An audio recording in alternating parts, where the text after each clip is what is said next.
என்னது டைம் இல்லையா? ஃபோன் பேச டைம் இல்ல, ஃபேமிலி டின்னர் டைம் இல்ல, ஷாப்பிங் டேட்டிங் மீட்டிங் எதுக்கும் டைம் இல்ல. Make time. Take that holiday. GT Holiday. GT Holidays, South India's #1 travel brand.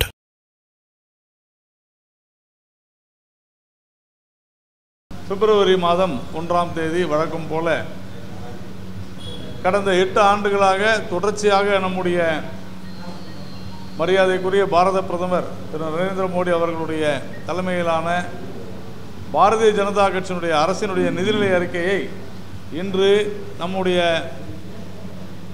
நிதியமைச்சர் தமிழகத்தை சேர்ந்த வீரப்பெண்மணி நிர்மலா சீதாராமன் அவர்கள் 8வது ஆண்டாக தொடர்ச்சியாக இந்த நிதிநிலை அறிக்கையை தாக்கல் செய்து ஒரு மிக பெரும் சாதனையை படைத்திருக்கிறார். குறிப்பாக இந்த ஆண்டு தமிழக மக்களுக்கும் ஒட்டுமொத்தமாக இந்திய மக்களுக்குமாக ஒரு அற்புதமான அருமையான ஒரு நிதிநிலை அறிக்கையை சமர்ப்பித்திருக்கிறார் என்றுதான் சொல்ல வேண்டும்.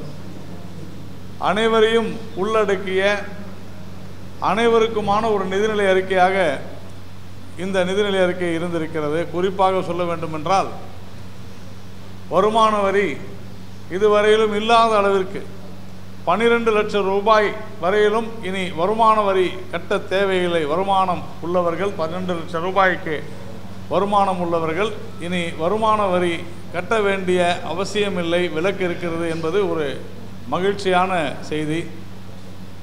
இதில் குறிப்பாக 2014ஆம் ஆண்டு நம்முடைய பாரதிய ஜனதா கட்சி ஆட்சிக்கு வருவதற்கு முன்னாலே திமுக அங்கம் வகித்த காங்கிரஸ் கூட்டணி ஆட்சியில் 2.5 லட்சமாக இருந்த இந்த வருமான வரியினுடைய வரம்பு இன்றைக்கு 12 லட்சம் ரூபாய் வருமானம் இருந்தால் வரி கட்ட தேவையில்லை என்கிற அளவிற்கு ஒரு மிக சிறப்பான அற்புதமான ஒரு இலக்கை மக்களுக்கு ஒரு மிகப்பெரிய சேமிப்பை கிட்டத்தட்ட ஒவ்வொரு நபரும் 70,000 80,000 ரூபாய் 12 லட்சம் ரூபாய் வரை வருமானம் ஈட்டுவர்கள் கிட்டத்தட்ட ஆண்டுதோறும் 70,000-80,000 ரூபாய் சேமிக்கிற அளவிற்கு ஒரு அற்புதமான நிதிநிலை அறிக்கையில் நடுத்தர மக்களுக்கு ஏழை எளியவர்களுக்கு அளித்திருக்கிறார் என்று சொன்னால் இது ஒரு அற்புதமான விஷயமாக மக்கள் பார்க்கிறார்கள். நாடெங்கும் இதை கொண்டாடி கொண்டிருக்கிறார்கள்.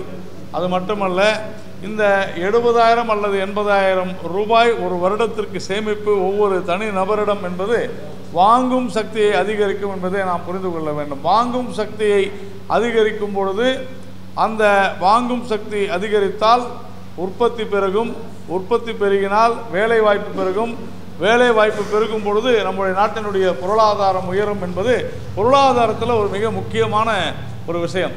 அதில் இந்த வாங்கும் சக்தியை அதிகரிக்கக்கூடிய அற்புதமான இந்த விஷயத்தை நம்முடைய நிதியமைச்சர் திருமதி நிர்மலா சீதாராமன் அவர்கள் செய்திருப்பது இன்றைக்கு ஒரு உண்மையிலேயே ஒரு மகத்தான பொன்னான நாள் என்றுதான் நாம் சொல்ல வேண்டும். குறிப்பாக இந்த நிதிநிலை அறிக்கையானது ஒரு மிக முக்கியமான அனைவரையும் உள்ளடக்கிய ஒரு நிதிநிலை அறிக்கையாக சமர்ப்பிக்கப்பட்டிருக்கிறது. இதில் மிக குறிப்பாக விக்சித் பாரத் என்று நாம் தொடர்ந்து சொல்லிக் கொண்டிருக்கிறோம். அதாவது வளர்ச்சி அடைந்த இந்தியா தான் நம்முடைய இலக்கு. 2047 இந்தியா வளர்ச்சி அடைந்த நாடாக, மிக சிறந்த நாடாக, ஒரு வல்லரசாக, உலகத்திலேயே முதன்மையான நாடாக இருக்க வேண்டும் என்ற அந்த ஒரே குறிக்கோளுடன் நாம் பயணித்துக் கொண்டிருக்கிறோம். அந்த பயணத்தினுடைய மிக மிக முக்கியமான உள்ளடக்கிய பல்வேறு அம்சங்களில் நாம் பார்த்தோம் என்றால் முழுமையான வறுமை ஒழிப்பு, 0 பாவர்ட்டி, முழுமையான வறுமை ஒழிப்பு, அதே போல் 100 விழுக்காடு தரம் வாய்ந்த கல்வி, இதை நாம் அனைவருக்கும் அளிக்க வேண்டும். அதே போல் சுகாதாரம், எல்லோருக்கும் எல்லாராலும் செலுத்தக்கூடிய வகையில், எல்லோரும் தாங்கக்கூடிய வகையில் தரமான சுகாதார சிகிச்சை, அதே போல் ஒரு திறன் வாய்ந்த தொழிலாளர்கள், லேபர், அந்த வேலை வாய்ப்பு, திறன் வேலை வாய்ப்பை நாம் அளிக்க வேண்டும். அதே போல் பெண்கள், இந்த நாட்டினுடைய 70 விழுக்காடு பெண்கள் இருக்கக்கூடிய 70 விழுக்காடு பேர், 70% பெண்கள் நம்முடைய நாட்டில் நம்முடைய பொருளாதார நடவடிக்கைகளுக்கு உறுதுணையாக இருக்க வேண்டும் என்கிற ஒரு உயர்ந்த நோக்கு. அதே போல் உலகத்திலேயே நம்முடைய நாடு உணவு உற்பத்தியினுடைய ஒரு கூடமாக இருக்க வேண்டும் என்கிற நோக்கு, அதாவது விவசாயத்தில் அதிகமாக இருக்க வேண்டும்.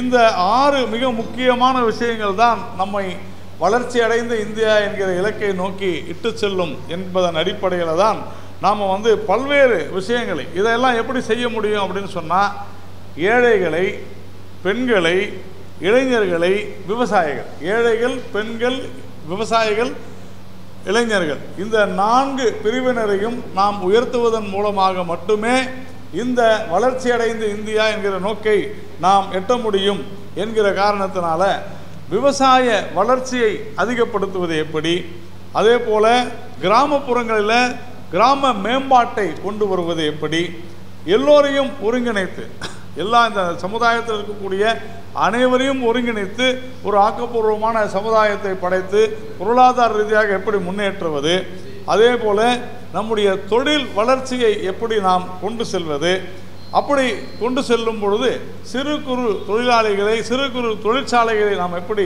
ஆதரிப்பது, அதே மாதிரி வேலை வாய்ப்பின் மூலமாக நம்முடைய நாட்டின் வளர்ச்சியை எப்படி முன்னேற்றுவது, எப்படி நம்முடைய நாட்டு மக்கள் பொருளாதாரம் புதிய கண்டுபிடிப்புகளின் மூலமாக நம்முடைய பொருளாதாரத்தை முன்னேற்றுவது, அதே மாதிரி மின்சார தேவைகளை ஒரு தன்னிறைவு பெற்ற நாடாக நாம் எப்படி நம்மை ஆக்கிக்கொள்வது, அதே மாதிரி ஏற்றுமதியை உயர்த்துவது, அதே போல் பல புதிய கண்டுபிடிப்புகளை உருவாக்குவது, இதையெல்லாம் நாம் செய்தால் மட்டும்தான் நாம் நம்முடைய இலக்கான வறுமை ஒழிப்பு, அதே மாதிரி கல்வி, இப்படிப்பட்ட விஷயங்களை செய்ய முடியும். இது 2வது படி.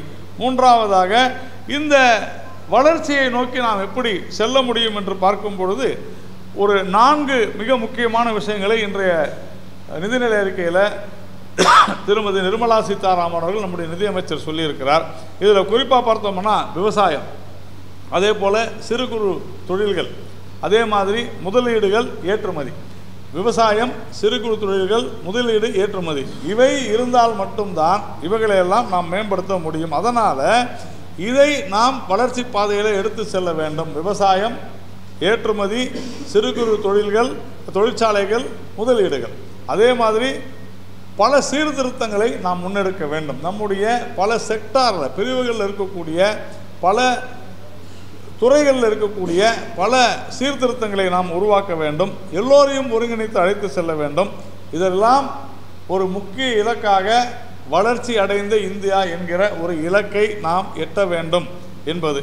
அதனால தான் இந்த நிதிநிலை அறிக்கையானது குறிப்பாக வரி விதிப்பு, அதே போல் மின்சாரத்துறை, அதே மாதிரி அர்பன் டெவலப்மெண்ட், அதாவது நகர் மேம்பாடு, அதாவது நகரங்களை எப்படி மேம்படுத்துதல். நகரங்களை மேம்படுத்துவது என்பது அங்கே இருக்கக்கூடிய மக்களுடைய பொருளாதாரத்தை நாம் முன்னேற்றி வேலைவாய்ப்பினை அதிகரித்து உற்பத்தியை பெருக்கி ஒரு மிக சிறந்த ஒரு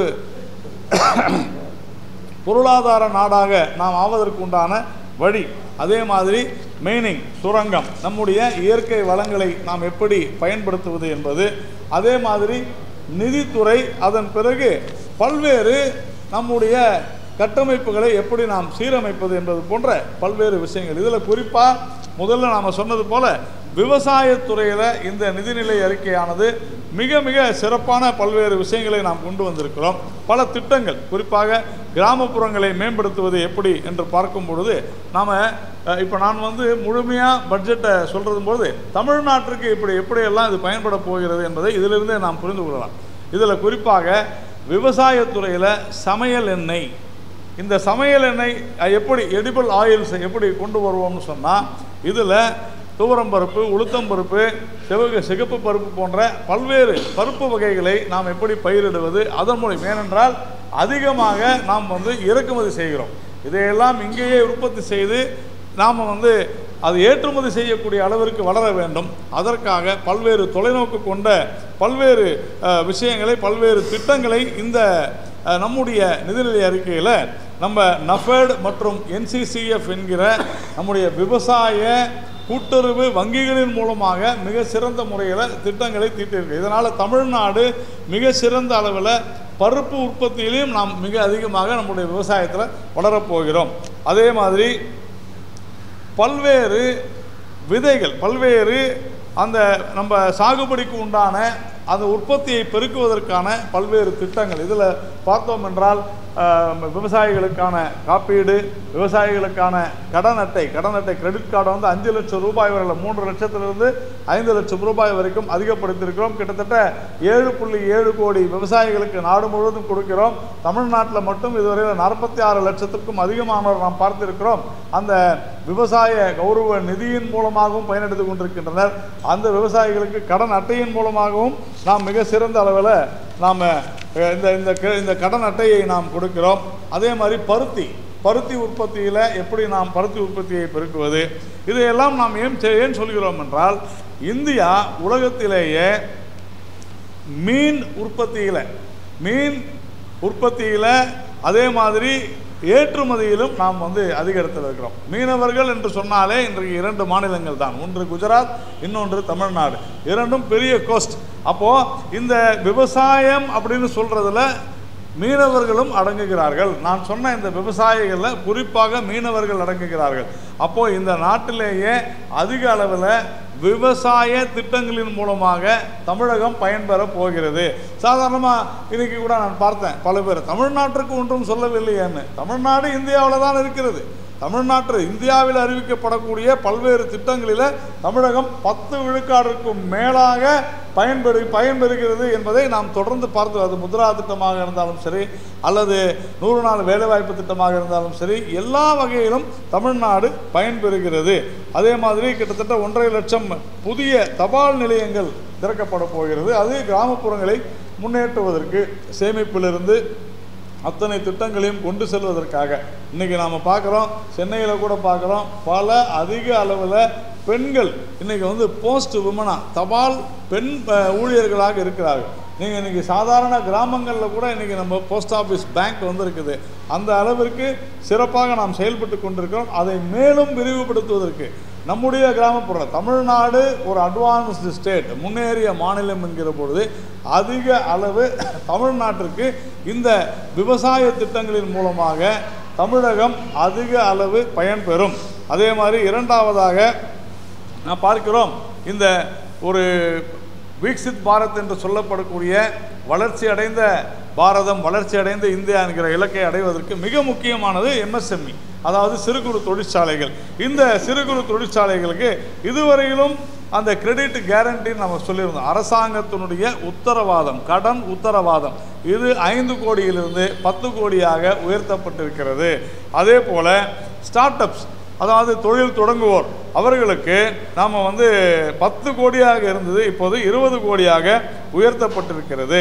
அதே மாதிரி ஒரு நல்ல அருமையாக தொடர்ந்து செயல்பட்டு கொண்டிருக்கின்ற ஒரு MSME, ஒரு சிறு குறு தொழிற்சாலையானது இன்றைக்கு 20 கோடி ரூபாய் வரைக்கும் அவர்களுக்கு கொடுக்கப்படும். அவர்களுக்கு கடன் வசதி மட்டுமல்ல, பல்வேறு வசதிகளும் செய்து தரப்படும். அதே மாதிரி 5 லட்சம் பெண்களுக்கு, குறிப்பாக சொல்ல வேண்டுமென்றால் 5 லட்சம் ஆதி திராவிடர்கள், scheduled caste and scheduled tribe, Adi Dravida பழங்குடியின மக்கள் 5 லட்சம் பேருக்கு அடுத்த வருடம் முதல் நாம் 5 வருடங்களுக்கு 2 கோடி ரூபாய் வரையில் புதிய திட்டத்தின் மூலமாக கடன் வழங்கப்படும். இதுவும் வந்து அந்த கடன் உத்தரவாத திட்டத்தில் கவர் ஆகிருக்கும்.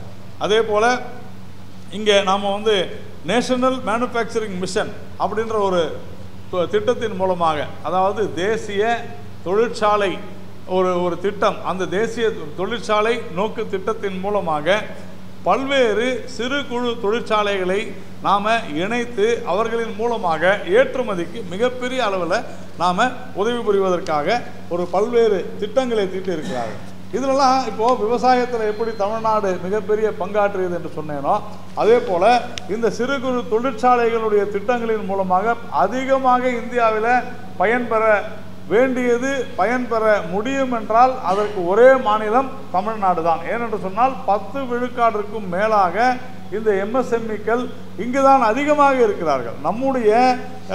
நம்முடைய நாட்டில் கிட்டத்தட்ட 46-47% மேலாக நம்முடைய GDP, மொத்த உள்நாட்டு உற்பத்தியில் பங்களிப்பது MSMEக்கள். அதில் 10 விழுக்காட்டுக்கும் மேலாக இருப்பது தமிழகத்தில். அதே மாதிரி இன்வெஸ்ட்மெண்ட், முதலீடுகள், இது வந்து மூன்றாவதாக நாம் வந்து சொல்கிறோம். இந்த முதலீடுகள் அப்படின்னு சொன்னால் என்ன அப்படின்னா அடுத்த தலைமுறைக்கான மிக முக்கியமான விஷயம். இதில் ஒருங்கிணைந்த குழந்தைகள் மற்றும் ஊட்டச்சத்துக்கான திட்டம். இதில் 8 கோடி குழந்தைகள், 1 கோடி பிரெக்னன்ட் விமன், அதாவது பேறுகாலத்தில் இருக்கக்கூடிய பெண்மணிகள், அதே மாதிரி பால் கொடுக்கக்கூடிய தாயார்கள், இவங்க அத்தனை பேரும் சேர்ந்து இங்கே இதுக்கு ஒரு மிகப்பெரிய திட்டத்தை நாம் இந்த ஒருங்கிணைந்த திட்டத்தின் மூலமாகவும் ஒருங்கிணைந்த ஊட்டச்சத்து திட்டத்தின் மூலமாக நாம் கொடுக்கிறோம். அதே மாதிரி அரசு பள்ளிகளில் அட்டல் பரிசோதனை கூடங்கள் மேலும் அமைக்கப்படும். அடுத்த 5 வருடங்களுக்கு கிட்டத்தட்ட 50,000 அட்டல் பரிசோதனை கூடங்கள் அமைக்கப்படும். நன்றாக புரிந்து கொள்வோம். தமிழகத்தில் நாங்கள் தான் முதல் மாநிலம் அரசு பள்ளிகள்னு சொன்னாக்க, இன்றைக்கு இருக்கக்கூடிய இந்த நாங்கள் திராவிட மாடல் திமுக அரசு என்று சொல்பவர்கள் இந்த அட்டல் டிங்கரிங் லேப்ஸ் என்று சொல்லக்கூடிய அட்டல் பரிசோதனை கூடங்களை தமிழ்நாட்டினுடைய ஒவ்வொரு அரசு பள்ளியிலும் அமைப்பதற்கு மத்திய அரசிடம் விண்ணப்பிக்க வேண்டும். இதை செய்யவில்லை என்று சொன்னால் நாங்கள் தான் முதல் என்று சொல்வதில் அர்த்தமில்லை. எங்களுக்கு மத்திய அரசு எதுவும் செய்யவில்லை என்று சொல்வதும் தவறு என்றுதான் நாம் சொல்லுவோம். அதே மாதிரி நாம் புதிதாக இன்றைக்கு ஒரு திட்டம் சொல்லியிருக்கிறார்கள். இந்தியை திணிக்கிறார்கள் என்று சொல்கிறார்கள். ஆனால் இந்த திட்டத்தின் மூலம் டிஜிட்டலில் தாய்மொழியில் புத்தகம், இதை இந்த அரசாங்கம் எல்லா பள்ளிகளுக்கும் இதை கொடுக்கணும். ஏனென்று சொன்னால் தாய்மொழி வழி கல்விதான் சிறந்தது என்பதை மத்திய அரசு வலியுறுத்தி வருகிறது. அதன் ஒரு முக்கிய அங்கமாக இன்றைய தினம் இந்த டிஜிட்டலில் தாய்மொழியின் மூலமாக பாட புத்தகங்களை கொடுக்க வேண்டும் என்கிற ஒரு திட்டத்தை முன்வைக்கிறது. அதே மாதிரி இன்றைக்கு கிட்டத்தட்ட இந்த 10 வருடங்களில் பார்த்தோம் என்று சொன்னால் நம்ம 23 ஐஐடிகள் அதிகமாகி இருக்கிறது. 65,000 பேர் இருந்த ஐஐடியில் படித்து கொண்டிருந்த மாணவர்கள் இன்றைக்கு 1,35,000 பேராக உயர்ந்திருக்கிறார்கள். அதே மாதிரி மேலும் 6,500 ஐஐடியில் மாணவிகள் இணைவார்கள். அதே மாதிரி ஏஐ என்று சொல்லப்படுகிற செயற்கை நுண்ணறிவு, இதற்காக 500 கோடி ரூபாய் ஒதுக்கப்பட்டிருக்கிறது. இந்த ஆர்டிஃபிஷியல் இன்டெலிஜென்ஸ் தான் இன்றைக்கு உலகத்தில் ஒரு மிக முக்கியமான விஷயமாக இருக்கிறது. புதிய தொழில்நுட்பம். அதற்காக 500 கோடி ரூபாயை நம்முடைய மாணவர்களுக்காக ஒதுக்கி இருக்கிறது. அதே மாதிரி அனைத்து மாவட்டங்களிலும் புற்றுநோய்க்கான மருத்துவமனைகள், இந்த அனைத்து மாவட்டங்களிலும் புற்றுநோய்க்கான மருத்துவமனைகள் மிக மிக முக்கியமானது. நாம் தமிழ்நாட்டில் ஒரு அட்வான்ஸ் ஸ்டேட் இன் ஹெல்த், சுகாதாரத்துறையில் நாம் மிக முன்னணியில் இருக்கிறோம் என்று சொல்வது உண்மையானால் உடனடியாக தமிழக அரசாங்கம் செய்ய வேண்டியது அனைத்து மாவட்டங்களிலும் புற்றுநோய் இந்த திட்டத்தின் மூலமாக எங்களுக்கு புற்றுநோய் மருத்துவமனை வேண்டும் என்று கேட்டு பெற வேண்டும். கேட்டால்தான் கிடைக்கும். அதனால் இதில் அட்வான்ஸ் ஸ்டேட்னு சொல்லக்கூடிய இதையெல்லாம் நாம் ஏதோ திமுக அரசின் மீது இருக்கக்கூடிய ஒரு கோபத்தினாலோ அல்லது அரசியல் காரணத்தினாலோ சொல்லவில்லை. என்னுடைய மாநில அரசு இதை கேட்டு பெற வேண்டும். நம்முடைய மாநில அரசு இங்கு அதிக அளவில் மத்திய அரசு திட்டங்களை செயல்படுத்த வேண்டும். பணம் இருக்குது, ஆனால் அதை செலவு செய்யறதுக்கு உண்டான மனம் உங்களுக்கு வர வேண்டும். அரசியல் ஆச்சரியங்களை மறந்து செயல்படுத்த வேண்டும் என்பதற்காக நாம் சொல்கிறோம். அதே மாதிரி ஸ்வநிதியின் மூலமாக 68 லட்சம் இவங்களுக்கு நம்ம நடைபாதை கடை வியாபாரிகளுக்கு இன்னைக்கு 30,000 ரூபாய் லிங்க், அதாவது யூபிஐ லிங்க்டு கிரெடிட் கார்டு கடன் அட்டை வழங்கப்படும் என்கிற திட்டத்தை சொல்லியிருக்கிறோம். இந்த நடைபாதை வியாபாரிகள் திட்டத்தில் கூட நாம் அதிக அளவில் மத்திய அரசு திட்டத்தை மாநில அரசு உபயோகித்திருக்கிறது. இது மாதிரி அதே மாதிரி இந்த பொருளாதாரத்தின் மூலமாக நாம் பல்வேறு இங்கே இன்ஃப்ராஸ்ட்ரக்சர் கட்டமைப்பு திட்டங்களை நாம் கொண்டு வந்திருக்கிறோம். குறிப்பாக 1.5 லட்சம் கோடி ரூபாயாக நாம் இன்னைக்கு மாநிலங்களுக்கு 50 வருடங்களுக்கு வட்டியில்லா கடன் கொடுக்கிறது மத்திய அரசு. இந்த 1.5 லட்சம் கோடியில் தமிழ்நாடு நாங்கள் தான் தொழில்துறையில் முதலாக இருக்கிறோம், கட்டமைப்புகளில் நாங்கள் தான் முதலாக இருக்கிறோம் என்று சொல்லக்கூடிய தமிழக அரசு, திராவிட மாடல் அரசு இதை கேட்டு பெறுமா என்பதை நாம் பார்க்க வேண்டும். அதே மாதிரி நாம் ஜல்ஜீவன் மிஷன் என்று சொன்னோம். அதாவது அனைவருக்கும் குடிநீர், குழாய் மூலம் குடிநீர் திட்டத்தில் இன்னைக்கு 15 கோடிக்கும் மேலான வீடுகளில் இன்னைக்கு கிராமப்புறங்களில் இன்னைக்கு குழாய் மூலம் குடிநீர் வந்திருக்கிறது. 100 விழுக்காடு அதை நாம் பூர்த்தி செய்ய வேண்டும் என்பதன் அடிப்படையில் இன்னைக்கு 2028 வரைக்கும் அந்த திட்டத்தை நாம் வந்து விரிவாக்கம் செய்திருக்கிறோம். இதையும் தமிழகம் ஏற்கனவே தமிழகம் முதன்மையான மாநிலமாகத்தான் இருக்கிறது. என்னதான் மத்திய அரசு எங்களுக்கு எதுவுமே செய்யலைன்னு சொன்னால் கூட இன்னொரு பக்கம் வந்து நாங்கள் தான் ஃபஸ்ட்டுன்னு மாநில அரசு சொல்கிறது. அதை நாம் கேட்க தவறுகிறோம். ஆனாலும் பரவாயில்லை, நம்முடைய மாநில அரசு செய்யட்டும், இதிலும் அவர்கள் மேலாக வரட்டும், அதில் ஒன்றும் சந்தேகம் இல்லை. அதே மாதிரி அர்பன் சேலஞ்ச் ஃபண்ட் என்ற ஒரு முக்கியமான ஒரு திட்டம், இதில் நகர்ப்புறங்களுக்கான நிதி, இது 1 லட்சம் கோடி ரூபாய். இதை நம்முடைய மாநில அரசு நம்முடைய நகர்ப்புறங்களை முன்னேற்றுவதற்காக முறையாக பயன்படுத்த வேண்டும். அதை செய்வார்களா என்பதை பொறுத்திருந்து பார்க்க வேண்டும். அதே மாதிரி 100 கிகாவாட் நம்முடைய நியூக்ளியர் எனர்ஜியை வந்து நம்ம வந்து 2047க்குள்ளே நாம் செய்ய வேண்டும் என்கிறதுனால இந்த நிதிநிலை அறிக்கையில் நியூக்ளியர் அணுமின் நிலையங்களுக்காக ஒரு மிக சிறந்த திட்டத்தை உருவாக்கி இருக்கிறார்கள். நம்ம எல்லாருக்கும் தெரியும், இந்தியாவில் தமிழ்நாட்டில் கூடன்குளம், அதே மாதிரியான கல்பாக்கம், இது 2மே மிக சிறப்பாக செயல்பட்டு கொண்டிருக்கிற ஒரு முக்கியமான அணுமின் நிலையங்கள். அதனால் இதுலேயும் நாம் தான் முதன்மையாக இருப்போம். அதே மாதிரி மேரிடைம், கடல்சார் வர்த்தகம், கடல்சார் தொழில், இதில் எல்லாம் மிக அதிகமாக, அதாவது கப்பல்கள் செய்வது போன்ற பல்வேறு விஷயங்களுக்கு பல 1000 கோடி ரூபாய், 20,000 கோடி ரூபாய்க்கும் மேலாக நிதி உதவி அளிக்கப்படுகிறது. நம்முடைய தமிழகம், மீண்டும் சொல்கிறேன், மீனவர்கள் என்று சொன்னாலே, ஃபிஷரிஸ் டிபார்ட்மெண்ட், மீன்வளத்துறை என்று சொன்னாலே அதில் வந்து தமிழகம் 1வது அல்லது 2வதாக வந்துவிடும். என்று சொன்னால் இந்தியாவில் பெரிய கோஸ்ட், கடற்கரை குஜராத்திலும் தமிழ்நாட்டிலையும் தான். அதனால் இதை நாம் வந்து தெளிவாக நாம் தெரிந்து கொள்ள வேண்டும். அதுமாதிரி பல்வேறு விஷயங்களில் நீங்கள் வந்து டூரிஸ்ட், அதாவது சுற்றுலாத்துறையில் மிக அதிகமான, இந்த முறை அதிகமாக நம்ம கவனம் செலுத்தியிருக்கிறோம். தமிழ்நாடு ஒரு மிகப்பெரிய சுற்றுலா கேந்திரமாக இருக்கிறது. இந்த சுற்றுலாவினுடைய துறைக்காக நாம் மத்திய அரசு இன்று கொடுத்திருக்கக்கூடிய திட்டங்களை முறையாக தமிழக அரசு பயன்படுத்தி கொள்ள வேண்டும். வழக்கம் போல மாநில உரிமைகள் அது இதுன்னு சொல்லி இங்கே நடக்கக்கூடிய சட்ட ஒழுங்கு சீர்கேடுகளை மறைக்க பார்த்து தேவையில்லாமல் தனிப்பட்ட குற்றங்கள் என்றெல்லாம் சொல்லி அதற்காக விவாதங்களை தொலைக்காட்சிகளெல்லாம் நடத்தாமல் இந்த சுற்றுலாத்துறையில், விவசாயத்துறையில், இளைஞர் நலத்துறையில், கல்வித்துறையில், சுகாதாரத்துறையில் என்னவெல்லாம் திட்டங்கள் இருக்கிறது, அது எப்படியெல்லாம் தமிழகத்திற்கு பயன்படும் என்கிற மிக பல்வேறு விஷயங்களை இவர்கள் செய்ய வேண்டும், தமிழக அரசு செய்ய வேண்டும்.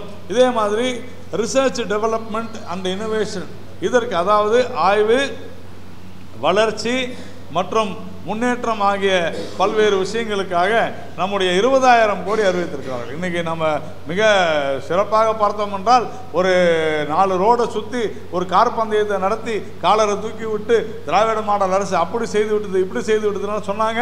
இன்றைக்கி வர இந்த மாதம் ஐஐடி மெட்ராஸ், ஐஐடி சென்னையில் ஹைப்பர் லூப் காம்படிஷன், சர்வதேச போட்டியானது நடக்கவிருக்கிறது.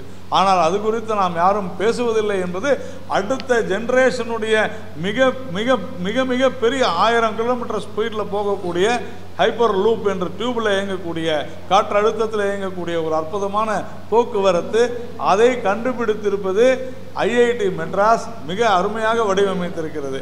இதையெல்லாம் நாம் பேசுவதில்லை. தமிழகத்திற்கு அது பெருமை தான். நான் என்ன சொல்கிறேன், அதை கூட எங்களுடைய மாநிலம்தான் செய்தது என்று பெருமையாக பேசிக்கொள்ளலாம். ஆனால் நாங்கள் திராவிட மாடல் என்று சொல்லிக்கொண்டு அதை அவர்கள் கோட்டை விடுவார்கள் என்று தான் நான் நினைக்கிறேன். அதே மாதிரி ஏற்றுமதியில் இந்தியா மிக சிறந்த நாடாக வர வேண்டும். ஏனென்று சொன்னால் நம்முடைய அந்நிய செலாவணி ஏற்றுமதியை பொறுத்து தான் இருக்கிறது. இதையெல்லாம் ஏன் சொல்கிறோம் என்றால், இந்த ஏற்றுமதிக்கு மிக முக்கியமான விஷயம் தொழிற்சாலைகள். இந்த தொழிற்சாலைகளை வரவேற்க வேண்டும் என்ற டாவோஸில் நாம் பார்த்தோம். சுவிட்சர்லாண்டில் எல்லா மாநிலங்களும் சென்றன. நம்முடைய தொழில்துறை அமைச்சர் கூட அங்கே போய் மிகப்பெரிய அளவில் தமிழகம் வந்து ஒரு Tamil Nadu is like a different country என்றெல்லாம் பேசினார். இப்படியெல்லாம் அவர் பேசினார். ஆனாலும் என்ன மாதிரியான முதலீடுகளை அவர் ஈர்த்து கொண்டு வந்தார் என்பது இன்று வரையிலும் சொல்லாமல் இருக்கிறார்கள். அது ஒரு மர்மமாகத்தான் இருக்கிறது. மற்ற மாநிலங்கள்லாம் சொல்லிவிட்டது. இது போன்ற பல்வேறு விஷயங்களை இந்த நிதிநிலை அறிக்கை சொல்லி இருக்கிறது. குறிப்பாக நாம் சொல்ல வேண்டும் என்று சொன்னால், நான் ஏற்கனவே சொன்னது போல பருப்பு விளைச்சல்ல அதிக கவனம், பருத்தி விவசாயம், கிராமப்புறங்களில் 1.5 லட்சம் தபால் நிலையங்கள், இன்னும் சொல்ல வேண்டும் என்றால் இந்தியாவில் பொம்மைகள் தயாரிக்க சிறப்பு திட்டம். ஏனென்றால் சைனீஸ் டாய்ஸ் இன்னைக்கு எல்லாமே நம்ம வீட்டில் பசங்க பயன்படுத்துவது வந்து சீன பொம்மைகள். அதையெல்லாம் விடுத்து தமிழ்நாட்டில் நம்ம மரப்பாச்சி பொம்மை, அதையெல்லாம் பிரதமர் கடந்த சில ஆண்டுகளுக்கு முன்னால் மனதோடு பேசுகிற நிகழ்ச்சியில் கூட பேசியிருந்தார். அது மாதிரி அந்த பொம்மைகளுடைய தயாரிப்பில் கூட தமிழ்நாட்டிற்கு மிகப்பெரிய ஒரு பங்கு இருக்க வேண்டும் என்று நாம் எண்ணுகிறோம். அதே மாதிரி காலணி மற்றும் தோல் துறைகளை ஊக்குவிக்கும் திட்டம். இதில் காலணி தோல் துறைன்னு சொன்னாலே நமக்கு வந்து ராணிப்பேட்டை தான் ஞாபகம் வரும், ஆம்பூர் வாணியம்பாடி ஞாபகம் வரும். தமிழ்நாட்டுக்கு ஒன்றுமே இல்லைன்னா சொல்ல முடியாது. பல 1000 கோடி ரூபாய் திட்டங்களை இதன் மூலமாக அறிவித்திருக்கிறார்கள். அதே போல் நாம் பார்த்திருக்கிறோம். இந்த டிஜிட்டல் விஷயங்களை நான் சொன்னேன். காப்பீட்டுத் துறையில் குறிப்பாக 74 விழுக்காடிலிருந்து 100 விழுக்காடு காப்பீட்டுத் துறையில் அந்நிய நேரடி முதலீடு அனுமதிக்கப்பட்டிருக்கிறது. புதிய விமான வழித்தடங்கள் 120 இடங்களில் புதிய விமான வழித்தடங்கள். இன்னொரு விஷயம் நம்ம சொல்ல வேண்டியது என்னன்னு கேட்டிங்கன்னா, நகர மேம்பாட்டுக்கு 1 லட்சம் கோடி நான் சொன்னேன். அதில் தமிழகம் வந்து அதிக அளவு எடுக்க வேண்டும் என்று தான் நாம் சொல்கிறோம். ஒவ்வொரு ரூபாய்க்கும் செலவு. எல்லாரும் என்ன சொல்கிறாங்கன்னா, நீங்கள் என்ன மத்திய அரசு பணம் வாங்குதுன்னு. ஒவ்வொரு ரூபாயில் பார்த்தீங்கன்னா மத்திய அரசினுடைய மக்கள் நல திட்டங்கள் 8 விழுக்காடு. அதே போல் நிதி ஆணையம் சொன்னபடியான நிதி பகிர்வு 8 விழுக்காடு, மாநில வரி பகிர்வு 22 விழுக்காடு, பாதுகாப்பு 8 விழுக்காடு, மத்திய திட்டங்கள் 16 விழுக்காடு, வட்டி 20 விழுக்காடு கொடுக்குறாங்க. அதே மாதிரி மானியங்கள் 6 விழுக்காடு மானியங்கள் கொடுக்குறாங்க. இன்றைக்கி நம்ம மிக முக்கியமாக இதில் செலவினங்களை மட்டும் நம்ம பார்த்தோம் என்றால், பாதுகாப்பு துறைக்கு 4,91,732 ரூபாயும், கிராமப்புறங்களுக்கான செலவினங்களாக 2,66,817 ரூபாயும், உள்துறைக்காக 2,33,211 கோடியும், விவசாயம் மற்றும் அதன் சார்ந்த விவசாய நலன் சார்ந்த நடவடிக்கைகளுக்காக 1,71,437 கோடியும், கல்வித்துறைக்கு 1,28,650 கோடியும், சுகாதாரத்துறைக்கு 98,311 கோடியும், அர்பன் டெவலப்மெண்ட் அதாவது நம்முடைய நகர மேம்பாடு 96,777 கோடி. இதெல்லாம் நான் சொல்லும்போது தமிழ்நாட்டுக்கு என்னன்னு கேட்பாங்க. தமிழ்நாட்டுக்கு என்னன்றது இனிமேல் சொல்லுவாங்க. அதை நாம் வந்து எவ்வளவு விழுக்காடு வந்திருக்கிறதுன்னு பார்ப்போம். இப்போ உதாரணத்துக்கு மெட்ரோ இதில் இருந்தால் வரும் 96,778 கோடி, 777 கோடியிலேருந்து. ஐடி அண்டு டெலிகாம் அதாவது தொழில், அது என்ன சொல்லுவீங்க, இன்ஃபர்மேஷன் டெக்னாலஜி அண்ட் தொலைத்தொடர்பு துறை, அதில் 95 தகவல் தொழில்நுட்பம், அதில் 95,298 கோடி. எனர்ஜி அதாவது மின்துறை, அதில் 81,174 கோடி. வர்த்தகம் மற்றும் தொழில்துறையில் 65,553 கோடி. அதே மாதிரி சோஷியல் வெல்ஃபேரில் சமூக நலத்துறைக்கு 60,052 கோடி. விஞ்ஞானத்தில் 55,679 கோடி. இதையெல்லாம் வந்து இந்த வருடத்திற்கான செலவினங்கள்.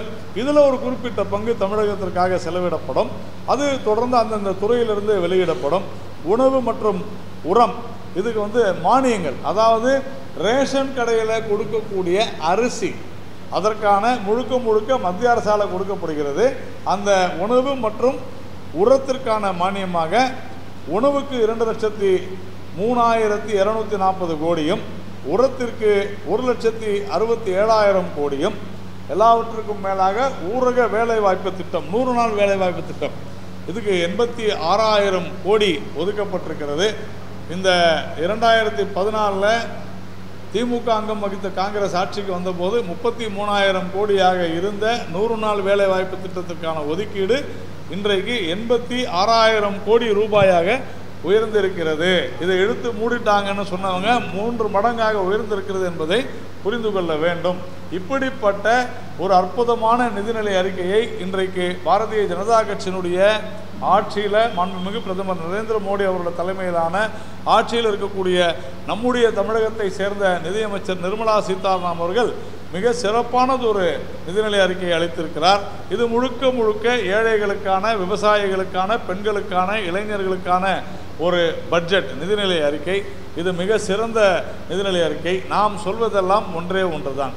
இதில் கூட வழக்கம் போல தேஞ்சு போன ரெக்கார்டு மாதிரி எங்களுக்கு ஒன்றுமே இல்லை, தமிழகத்தின் பெயரில் எல்லாம் சொல்ல வேணாம். இது இந்தியாவிற்கான பட்ஜெட், தமிழகம் இந்தியாவில் இருக்கிறது. இது நீங்கள் கொடுக்கக்கூடிய திட்டங்களை நாங்கள் இப்படி பயன்படுத்தி கொள்கிறோம் என்று சொல்ல வேண்டியது தமிழக அரசு, திராவிட மாடல் அரசு என்று பெருமைப்பட்டுக் கொள்ளக்கூடிய இந்த திமுக அரசானது உறுதியாக இந்த பட்ஜெட்டிலிருந்து தமிழகத்திற்கு நல்லதொரு திட்டங்களை, அதிக அளவு நிதியை பெற்று தமிழக மக்களுடைய வாழ்வு சிறக்க வழிவகை செய்யும் என்று நம்புகிறோம். உங்களுக்கு எதாவது கேள்வி எதாவது?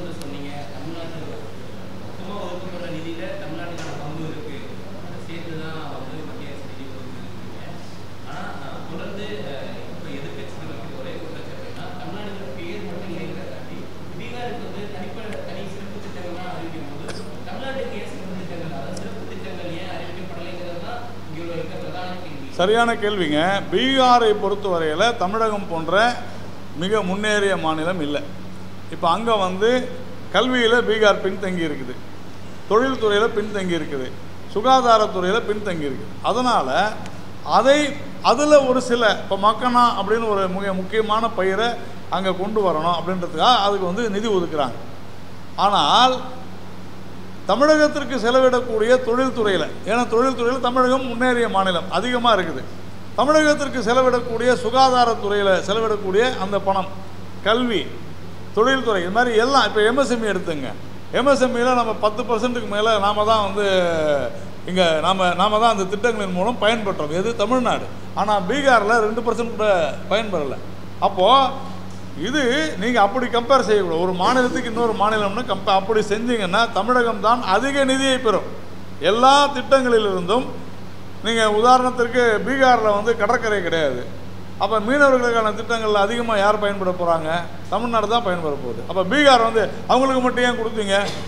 அவங்களுக்கு நீங்கள் 1000 கோடி கொடுத்தீங்களா, எனக்கு 1000 கோடி கொடுங்க கேட்பாங்களா? இது என்ன லாஜிக்? இது ஒன்று வேண்டுமென்றே பேசுவது, இல்லை என்றால் தெரிந்து கொண்டே இல்லை தெரியாமல் பேசுவது. இது தவறான விஷயம். இது அந்த மாநிலத்திற்கு என்ன தேவையோ அதை சிறப்பாக நாம் கொடுத்தால் அதற்கு பெயர் தமிழகத்தை புறந்தள்ளியதாக ஆகாது. நான் சொன்னேன். எவ்வளவு விழுக்காடு மொத்தமாக வருகிறது? தமிழ்நாடு அட்வான்ஸ் ஸ்டேட்டுங்க. அதனால் பீகாருக்கு கொடுக்க வேண்டிய அந்த நிதி தமிழகத்திற்கு கொடுக்க வேண்டியது இல்லை. நாம் ஏற்கனவே அச்சீவ் பண்ணிட்டோம். அதை விட அதிகமாக பல்வேறு துறைகளின் மூலமாக தமிழகத்திற்குத்தான் இந்தியாவிலேயே அதிக நிதி வரும். இதுதான் விஷயம்.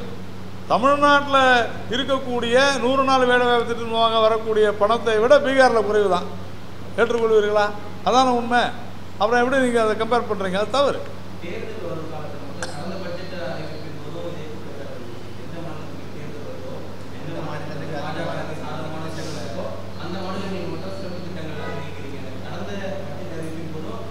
கரெக்ட். அப்போ என்ன செய்யணும்? ஒரே நாடு ஒரே தேர்தல் சொல்லணுமா வேணாமா? எதிர்கட்சிகள் ஏன் செய்யலை?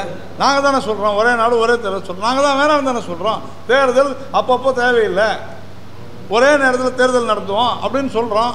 எதிர்கட்சிகள்லாம் சொல்கிறாங்க அதெல்லாம் கூடாதுன்றாங்க. அப்புறம் இந்த மாதிரியாக வரும்பொழுது ஐயோ தேர்தல் வருது, இது அரசியலா இல்லையா? இதுதான் அரசியல். அதை தான் வேண்டாம் என்று சொல்லுகிறோம். இல்லைன்னு சொல்கிறேன். நாங்கள் தேர்தலுக்கு அறிவிக்கலைங்க. நீங்கள் இது தேர்தலுக்காக அறிவிக்கப்பட்டது என்றால் 2 வழி தான். ஒன்று, பீகாருக்கு நிதி கொடுக்காதுன்னு சொல்லணும். சொல்லுவாங்களா? சொல்ல மாட்டாங்க. ஏன் சொல்ல மாட்டாங்க? அங்கே அவங்களுக்கு ஓட்டு விடாது. இல்லைன்னா என்ன சொல்லணும்? ஏற்றுக்கொள்ள வேண்டும். இது போன்ற அடிக்கடி தேர்தல்கள் வருவதனால தான் செலவுகள் அதிகமாகிறது, எல்லோருடைய உழைப்பும் போகிறது, இந்த மாதிரியான குற்றச்சாட்டுகள் வராது இருக்கும். நீங்கள் அப்படி பார்த்தீங்கன்னா இந்தியாவில் எந்த மாநிலத்துக்கு நம்ம நிதி அறிவிக்கவே முடியாது. இப்போ நாளைக்கு டெல்லி தேர்தல் 5ஆம் தேதி. அப்போ இன்றைக்கி இந்த பட்ஜெட்டே வரக்கூடாதுன்னு சொல்லுவீங்களா? டெல்லி தேர்தல் இருக்கிறது, பட்ஜெட்டே சொல்லக்கூடாது சொல்ல முடியுமா?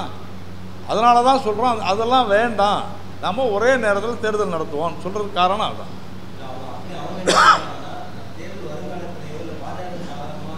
சார் தேர்தல் ஒவ்வொரு 6 மாதத்திற்கும் வந்து கொண்டே இருக்கிறது. அது எப்படி செய்ய முடியும்? இந்தியாவிற்கான பட்ஜெட்டில் இது ஆர்டிகல் 370 மாதிரியா? இந்தியாவிற்கான பட்ஜெட்டில் பீகாருக்கு எந்த பணமுமே கிடையாதுன்னு சொல்ல முடியுமா? இது என்ன நியாயம்? அதுக்கு பேர் தான் சமூக நீதியா சார்? இல்லைங்க, பீகார் கேட்டு போன வருஷமே கேட்டாங்க.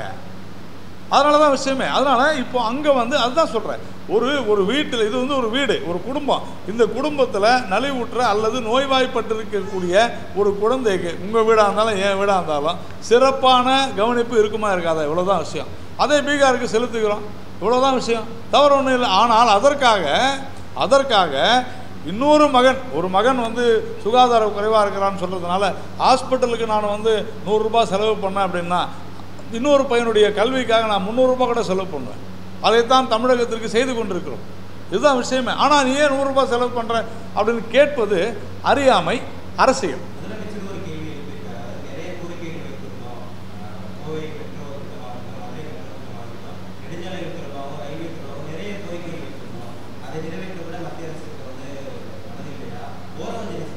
சார் போக்குவரத்து துறை நான் உங்களுக்கு ஏற்கனவே நானே இதிலே சொன்னேன், நகர் மேம்பாட்டில் தான் மெட்ரோ வரப்போகுது. மெட்ரோவுக்கு ஆல்ரெடி பணம் ஒதுக்கியாச்சு. இப்போது ஒரு 2 மாதங்களுக்கு முன்னாலேயே இந்த பட்ஜெட்டில் இது ஒதுக்கியிருக்கிறாங்க. ஆட்டோமேட்டிக்காக அதில் வரப்போகுது. நான் அதுதான் சொல்கிறேன், நீங்கள் முறையாக கேட்டு பெற வேண்டும். இல்லைங்க, எங்கே நீங்கள் எப்படி கோரிக்கை வைக்கிறீங்க, அதற்குண்டான விஷயங்களை நீங்கள் ஃபுல்ஃபில் பண்ணீங்களா? நீங்கள் ரோடு போனால் எனக்கு 1000 கோடி வேணும்னா நீங்கள் அதற்குண்டான நிலங்களை வச்சுருக்கீங்களா? இல்லையே. அதான பிரச்சனை. நீங்கள் இன்றைக்கி வந்து பாதி பேர் தேசிய நெடுஞ்சாலையில் கான்ட்ராக்ட் எடுக்கிறதுக்கு தமிழ்நாட்டில் பயப்படுறாங்க. நான் நேரடியாக குற்றம் சாட்டுறேங்க, பயப்படுறாங்க. ஏன் நீங்கள் வந்து இன்றைக்கி சேத்தியாத்தோப்புலேருந்து தஞ்சாவூர் வரைக்கும் கும்பகோணம் வரைக்கும் ஏன் ரோடு போட முடியல? மண்ணு கிடைக்க மாட்டேங்குது. அதானே உண்மை. ஏன் கிடைக்க மாட்டேங்குது? லஞ்சம் கொடுக்கணும். லஞ்சம் கொடுக்கணும்னா நம்ம புதுக்கோட்டையில் ஆன மாதிரி தான் ஆகுது. அப்புறம் அதான் திராவிட மாடல்னு நம்ம சொல்கிறோம். இதுதான் விஷயம். அதனால் இங்கே சும்மா வந்து பேச்சுக்காக எதை வேணாலும் முதலமைச்சர் ஸ்டாலின் அவர்கள் பேசலாம். ஆனால் நான் சொல்வது ஒன்று தான், தமிழ்நாடு முன்னேறிய மாநிலம் என்றால் ஆமாம் முன்னேறிய மாநிலம் தான். அது வந்து ரெக்கார்ட் ஸ்பீக்ஸ் நான் சொல்ல. ஆனால் இங்கு ஊழலும் லஞ்சமும் முன்னேறி கொண்டே இருக்கிறது. சட்ட ஒழுங்கு சீர்குலைந்து போய் கொண்டிருக்கிறது. முதலீட்டாளர்கள் வர மறுக்கிறார்கள். நான் சென்ற வாரம் வந்து 2022 தூத்துக்குடியில் சர்வதேச ஃபர்னிச்சர் பார்க் போட்டாங்களா இல்லையா? நான் இப்போ சென்ற வாரம் தூத்துக்குடியில் போய் நான் வீடியோ எடுத்து போட்டேன். என்ன இருக்குது அங்கே? ஒன்று புதராக தான் இருக்குது. ஏன் வர மறுக்கிறார்கள்? சிங்கிள் விண்டோ ஏன் உங்களால் கொண்டு வர முடியல? ஏன்னா லஞ்சம், ஊழல், இவ்வளோதான் விஷயம். நான் கேட்குறேன், தைரியம் இருந்தால் நான் இன்றைக்கி சொல்கிறேங்க ஓப்பனாக, இவ்வளவு அனௌன்ஸ்மெண்ட் கொடுத்துருக்குறாங்கல்ல, 1 மெகாவாட்டு சூரிய மின் உற்பத்தி, 1 மெகாவாட்டு ஒரு நபர், நீங்களோ நானோ இங்கே இருக்கிற யாரோ ஒருத்தர், நான் 1 மெகாவாட் உற்பத்தி செய்யணும் அப்படின்னு ஒரு அப்ளிகேஷன் போட முடியுமா? அப்ளிகேஷன் போட முடியுமா? முடியாது. 25 லட்சம் ரூபாய் கொடுத்தாதான் அப்ளிகேஷனை எடுக்கிறாங்க. அப்புறம் எப்படிங்க முன்னேறும் தமிழ்நாடு? அப்புறம் எங்களுக்கு கொடுக்கலன்னு எப்படி சொல்லுவாங்க? இதுதான் விஷயமே. இன்னைக்கு ஸ்மார்ட் மீட்டர் ஏன் நீங்கள் வந்து கேன்சல் பண்ணீங்க? ஏன் அது டெண்டர் ஃபுல்லாக கேன்சல் பண்ணாங்க? மகாராஷ்டிராவோட மற்ற மாநிலங்களோட மிக குறைவான கட்டணம் தான் அவங்க டெண்டரில் கோரியிருக்காங்க. ஏன் கேன்சல் பண்ணீங்க? ஏன் கேன்சல் பண்ணாங்கன்னா அது அரசியல். இப்படி ஒவ்வொரு விஷயத்துலையும் நாம் சொல்ல முடியும், ஒவ்வொரு விஷயத்துலையும் சொல்ல முடியும். இன்றைக்கி ஸ்டேட்மெண்ட் கொடுக்க சொல்லுங்கள், யார் வேண்டுமானாலும் இங்கே சூரிய மின் உற்பத்தியை தயார் செய்து கொள்ளட்டும், 5 பைசா நாங்கள் லஞ்சம் வாங்க மாட்டோம், எழுதி கொடுக்க சொல்லுங்கள்.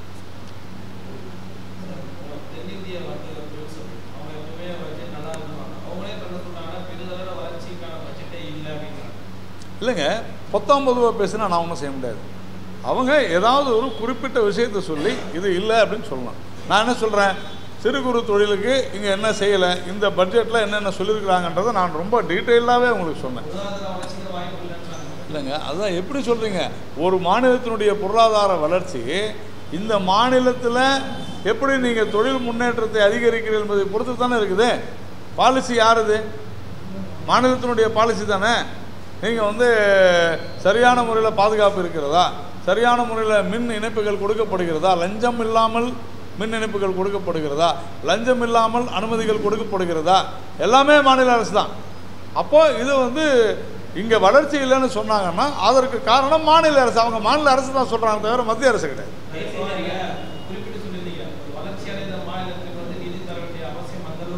தப்பாக சொல்கிறீங்க. இல்லை இல்லை இல்லை, நான் அப்படி சொல்லவே இல்லை. நீங்கள் தவறாக சொல்கிறீங்க. வளர்ச்சி அடைந்த மாநிலத்திற்கு தான் அதிக நிதி செல்கிறதுன்னு சொன்னேன். நீங்கள் தவறாக சொல்கிறீங்க.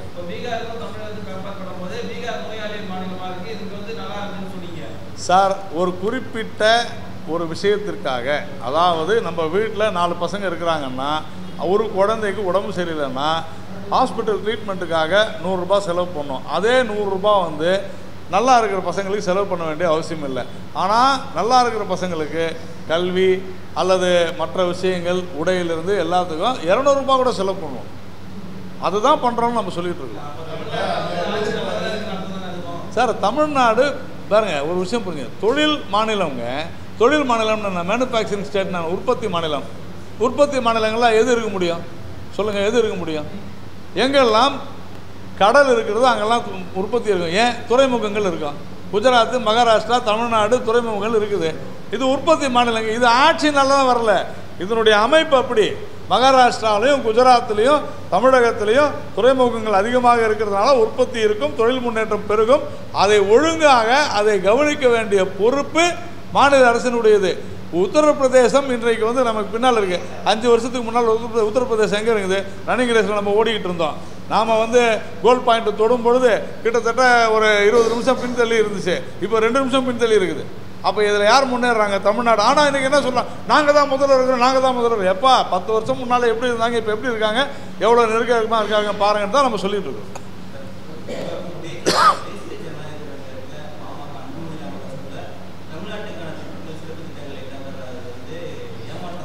அதாவதுங்க, இல்லை நான் சொல்கிறேங்க இல்லைங்க, ஒரு காலத்தில் திட்டங்களை வரிசையாக அறிவிச்சிருவாங்க, ஆனால் எதுவும் நடக்காது. இப்போ அப்படி கிடையாது.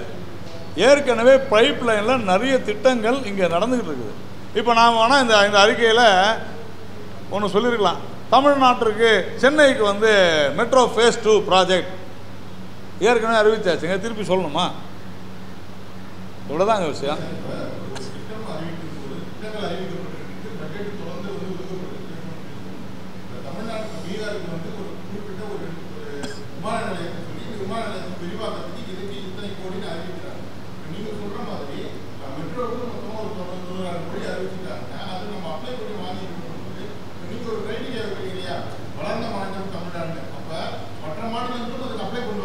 நான் இல்லைன்னு சொல்கிறேன். இல்லை இல்லைன்றேன். இல்லைங்க, இல்லை இல்லை, நீங்கள் சரியாக புரிஞ்சுக்கல. இல்லை, நீங்கள் உங்கள் கேள்வியை கேட்டு தான் நான் சொல்கிறேன். நான்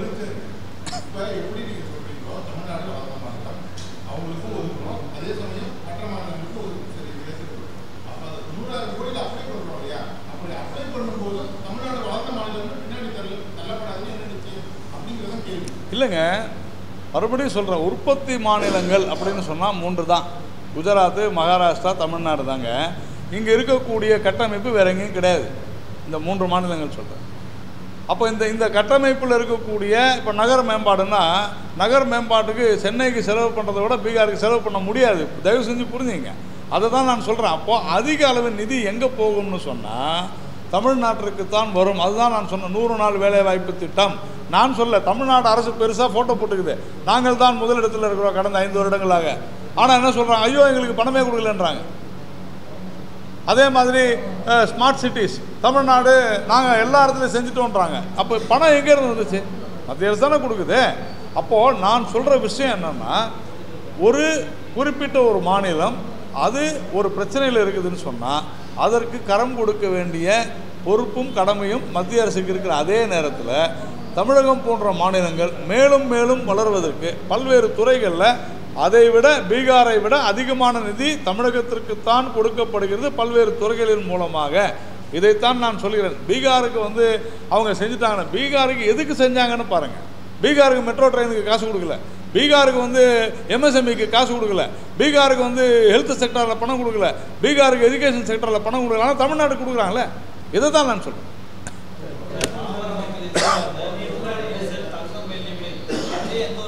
சார் தங்கம் வெள்ளி விலைக்கு பட்ஜெட்டுக்கு சம்மந்தமே இல்லைங்க. இல்லை நான் சொல்கிறேங்க, போன முறை தங்கத்தினுடைய டியூட்டியை குறைச்சோம். இப்போது டாலரினுடைய வளர்ச்சினால் தங்கம் விலை ஏறுது, இவ்வளோதான் விஷயம். அது வந்து மார்க்கெட் தான், வாலடைல் மார்க்கெட், அது இன்டர்நேஷ்னல் மார்க்கெட், நமக்கு அதுக்கு சம்மந்தம் இல்லை.